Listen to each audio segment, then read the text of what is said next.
Welcome to Brighten Your Corner Ministry. My name is Cindy Ann Lewis Walcott, and we're studying life lessons from the Holy Bible. You don't have to be religious, these lessons are for holistic living. Today's lesson I call Knowing Your Strength.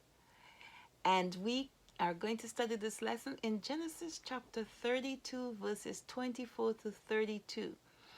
And so let me set the lesson up for you. We know that we're still studying Jacob, and we know that he's on his way back home. He's terribly afraid of his brother and what his brother will do to him, because his brother did make that promise that he will kill him whenever he has a chance. So Jacob's afraid that he's going to get killed by his brother, and he strategizes how to survive, how to um, please his brother, how to honor his brother, how to make his brother know that how to atone, how to let his brother know that he's sorry for what he's done, and so that they can kiss and make up, sort of thing. And he's send everybody off, and he's alone. And I can tell from the tone of the text, he's terribly afraid. So I believe the lesson we're going to learn is, which I call knowing your strength, is in this story. So I'll read to you Genesis chapter 32, verse 24, and I'll read to about verses 24 to 26. So, and Jacob was left alone, and there wrestled a man with him until the breaking of the day. And when he saw that he prevailed not against him, he touched the hollow of his thigh, and the hollow of Jacob's thigh was out of joint as he wrestled with him. And he said, Let me go, for the day breaketh. And he said, that's Jacob, I will not let thee go, except thou bless me. And we're going to learn that the blessing the man basically gave Jacob was to change his name from Jacob to Israel. And we're also going to learn towards the end of the chapter that the reason why Israel, the children of Israel, don't eat that part of the meat. It's because the man touched Jacob there, no, Israel there, and put his leg out of joint. So they don't eat that part of the meat because of that. But I think the lesson here is, because we know Jacob was frightened, and Jacob was able to hold on to this man and wrestle all night.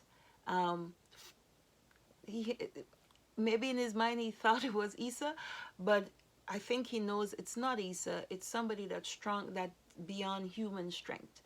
And we, based on what the man had the ability to do, we believe it's a man of God. And Jacob's holding on.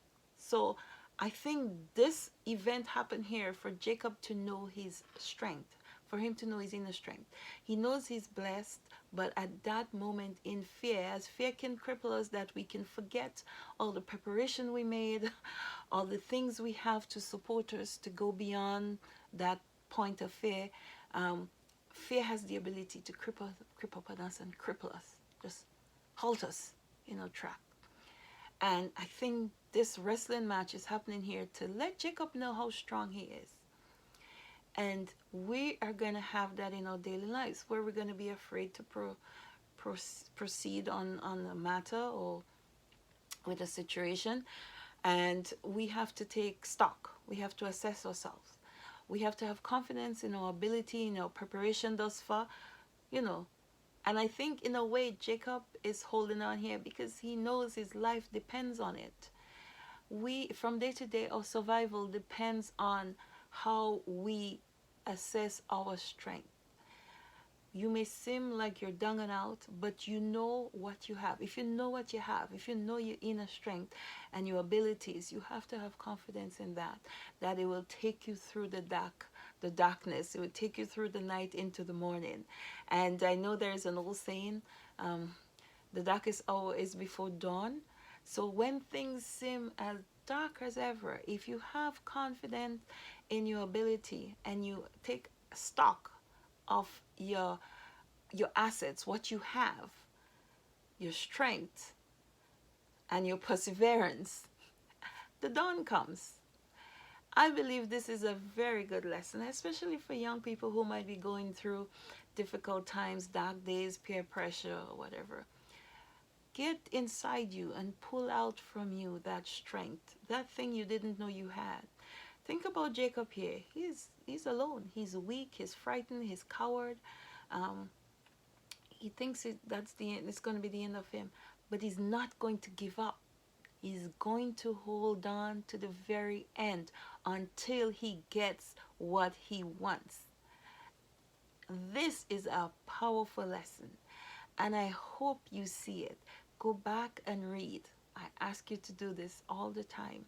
You may not see my perspective, but I hope there would be something here you can take for yourself. You may not see it as knowing your strength.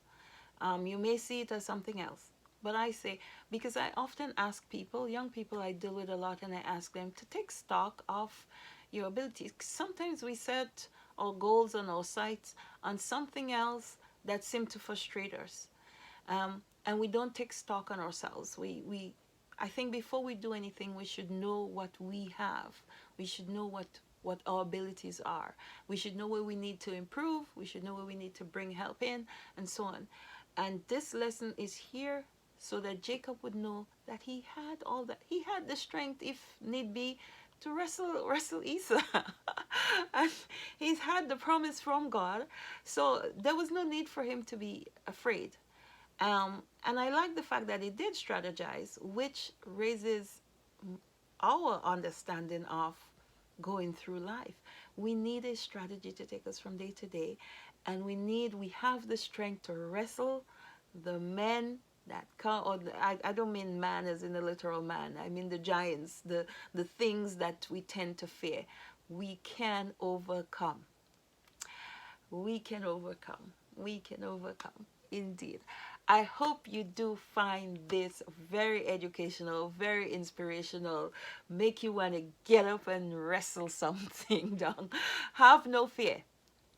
You have the strength. If you don't have it, if you can't see it within yourself, you may need to employ the strength of other people to help you move forward. But do not give up. Hold on.